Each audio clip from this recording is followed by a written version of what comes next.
What's crazy to me about all of these conservatives who are saying, like, the Sydney Sweeney ad is not a dog whistle, it's a really bad dog whistle if it is, I didn't hear the whistle, you're the only one who heard it, is like, you're defining a dog whistle and you're proving the point. The point of a dog whistle is that not everyone can hear it, right?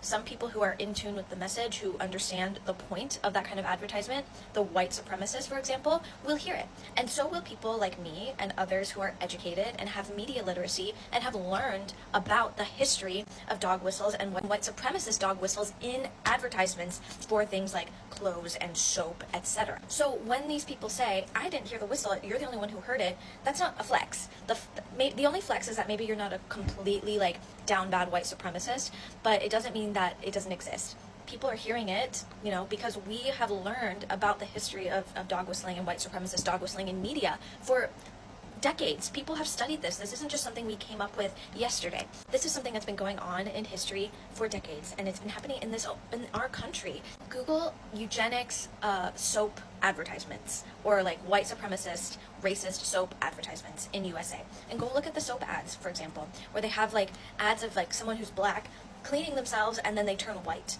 right? What is the implication there? The implication there is that someone who has darker skin is dirty and unclean and inferior because they're dirty, and that someone who is white is superior because they are clean and cleanly, right?